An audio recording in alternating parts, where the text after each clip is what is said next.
waxaan ilaahay idinka baryayaa qof walba muraadkiisa khayrka in ilaahay siiyo intaan xanuunsan caafimaad in ilaahay siiyo ilaahu caafiyo shaafi inta yada xanuunsan ilaahu abaarta iyo kulaylka iyo abaar maahe rabbi raxmad khayr baanu kaa sugayna kaaga baryaynaa ilaahu raxmadana siisina waa kaaga xamdinaa waa kaaga shukran alxamdulilah ilaahu noo siyaadi ilaahu raxmad waasaca baanu kaa barinay rabbi ilaahu kulaylka waad aragtahay rabbi kulaylka naga saar ilaahu cudurka la sheegayo oo khatarta ah oo aafeeyey dadkii wax isbidayay kuwii lahaa fiito baawur baanu nahay kuwii lahaa wadamada deeqbixiyaashaanu nahay kuwii lahaa wadamada horumar baanu nahay maanta meel ay galaan bay laayihiin ilaahay baa deeqbixiye ah rabbigii weynaha baa deeqbixiyaha qof kaloo sheegan karaa ma jiro awooddoodii baa la tusay kuwii lahaa adduunka annaga ugu tirada badan China 1 bilyan iyo 600 milyan weeye dhammaantood guryahooday galeen waxayan arkayn oo virus ah oo corona virus ay ku sheegeen oo meel ay ka galaan ay waayeen markaad aragtaan waa yaani waxa weeye cibra idin kordhaysa wadamadii lahaa horay baan u marnay waxay saf ugu jiraan daasada kalluunka toonnada ah baa loo qaybinayaa qof walba calaasha loo saaraya isagoo lacagtiisii wata waxaad arkaysaan awoodda rabbi intay la eg tahay adoomadiisa markay qooqaan oo ay xad gudbaan rabbi wuxuu ku aafeeyaa cudurradaas oo kaleeto xooluhu markay tiro bataan abaarta aad arkaysaan xikmad rabbi baa ku jidha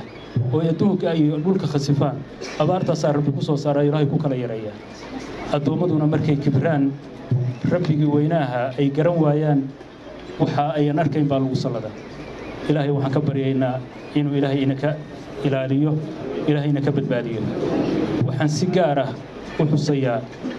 waxyaalaha fayraskaas hadda la sheegay ugu khatarta badan waxaa ka mid ah maandooriyaha jaadka oo magaaladan hadda aynu joogno oo Qardho iyo magaalooyin badan oo Soomaaliya ka mid ah farakulul ku haya bahalkaasi sunta isaga fayraska isaga wata waadagtiina waxa la yiri yaan laysi salaamin bahalka gacanta lagu taataabanaya oo qof walba oo yimaada faruhu gelinaya oo arkaysaan meesha rasan uu yaal iyo meesha laga soo qaaday haddaad arki lahaydeen ma cunteen bahalka maanta wixii ka dambeeya qofkii naftiisa raba yuusan cunin ha iska ilaaliyo waxa weeye waa waxaan fiicnayn waa waxaan nafteena u fiicnayn maamulka iyo dawladda Puntland iyo dawladda federaalka Soomaaliya waxaan u soo jeedinayaa sida ay diyaaradaha u joojiyeen inay ku daraan oo qaadka u joojiyaan si ummadda Soomaaliyeed u badbaado waxa aynu ka helayno nafac ah wax nafac ku jira ma jiraan waayo walaynoo sheegay khamriga iyo waxa la midka inay nafac lahayn walaynoo sheegay marka ilaahay waxaan ka baryayaa inteena cunta in ilaahay uu waxa xun oo aan fiicnayn ilaahay uu ka badbaadiyo oo ilaahay uu ka saaro inteena cununa ilaahay uu sanafka inoo gelin ilaahay waxaan weydiisanaynaa dambi dhaaf ilaahu noo dambi dhaaf rabbiyo ilaahu noo dambi dhaaf rabbiyo ilaahu dunuubtayada iyo gafkayaga noo qaban ilaahu noo dambi dhaaf ilaahu raxmad khayr waascan ka barin ilaahu raxmad khayr waascan ka barin ilaahu cudurrada iyo aafada iyo musiibada aadadoomadada xad gudbay aad ku saladay ilaahu naga badbaadi rabbiyo ilaahu ummadda islaamka dhammaan meelay joogaan ka badbaadi